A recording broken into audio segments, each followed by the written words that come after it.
For this question in coord job, there's also the fundamental concept that you must remember on y equal to mx plus c, because we got the equation.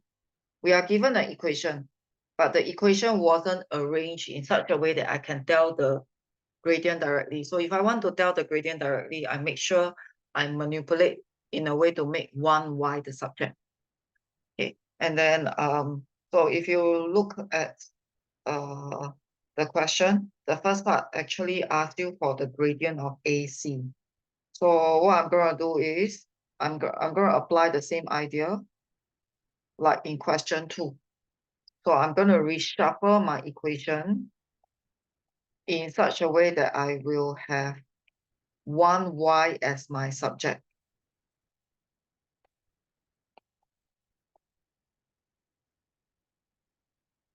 So when I got one y as a subject, I can tell the gradient and I can tell the intercept. So this will be the gradient. The number beside x will tell you the gradient. And in fact, I also know the intercept. So the moment you manipulate an equation, it can tell you the gradient. It can also tell you the intercept. Okay, the next one, I'm going to find out the coordinate of A. So please note that A is the x-intercept. It's the x-intercept of AC, which we are given the equation. So the concept of x-intercept will be you put in y equal to 0 into the equation. You put in y equal to 0 into the equation.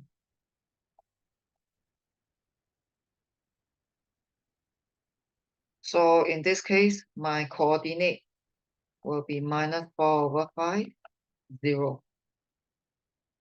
So these two are quite basic. Okay, for part C, it's a little bit more difficult.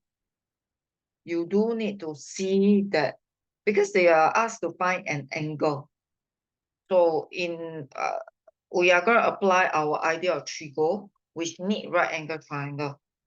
So there is a right angle triangle here, if you take a look. And this triangle include the angle that I'm interested, CAP, this angle. Okay, so if you are looking at the big line, the long line, okay, then you might find that, hey, I don't see any triangle. But if let's say you look carefully, CAP is here, and this tiny triangle already contain the angle that I wanted. So if let's say you enlarge this triangle, okay, so maybe it's easier if we enlarge the triangle. So maybe we call it theta, that's easier. Okay, so this part here will be 2 units. Okay, now this part, the coordinate is negative. So like the same idea that we mentioned, if I need to take the length, I wouldn't take the negative. The length on its own is just 4/5. So if I'm interested in the angle, okay, I will just do a tangent theta.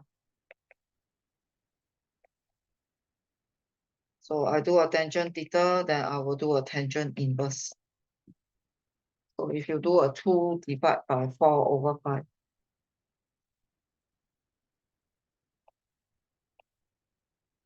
Then from there, you just punch calculator.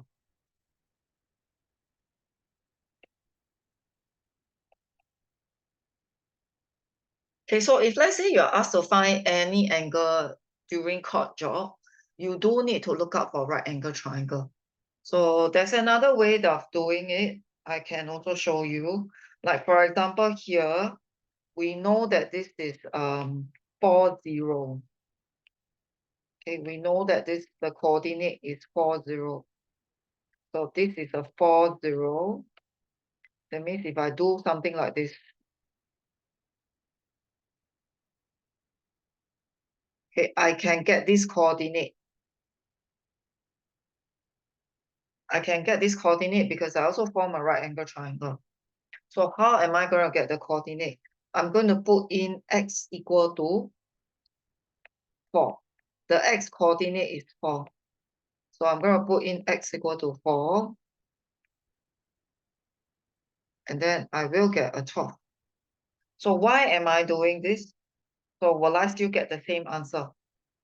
So I'm still finding the angle. But in this case, I just use a bigger triangle. I'm still finding the same angle. So the height is 12. And this part is actually 4 plus 4 over 5 units. So the 4 units is from here. This part is 4 units. This part is 4/5 units. So you've got to ignore the negative sign. The negative sign is just telling you the position. So you got to remove the negative sign or else your angle will be wrong. Or else your length will be wrong and subsequently affect. So if let's say I'm using this green color one, I can still find my theta. It will be 12 over 4 plus 4 over 5. So if you punch calculator, you realize that you still get the same answer.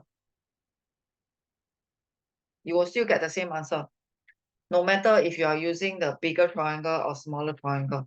So as long as you're asked to find angle, you try to look for right angle triangle so that you can do the vertical or horizontal.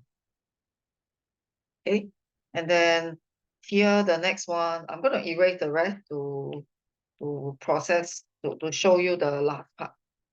Okay, so make sure you're okay with the first ABC parts. The last one, we are finding the equation of the line through P having the same gradient as AC. So if you would like to visualize, how does that line look like? Okay, so it must be parallel to this and it must pass through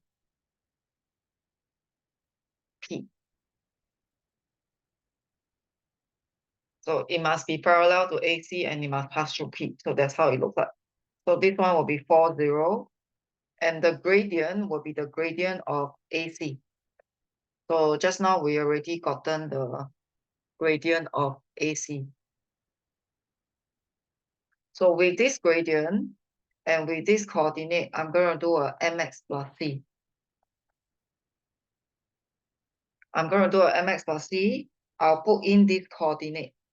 I'll put in y equal to 0, x equal to 4.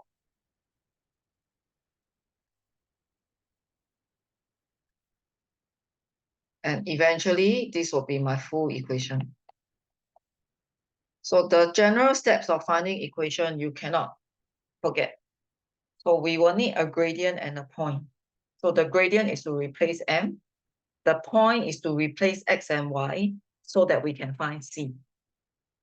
So this question, I would say, it's a little bit more difficult because of the requirement to find angle, which is very, it's quite all right to find angle because you are looking for right angle triangle. Just like if you are looking for area of triangle, you also look for 90-degree triangle. So other than the angle part, I think the rest will be quite fundamental that you must know and you must remember.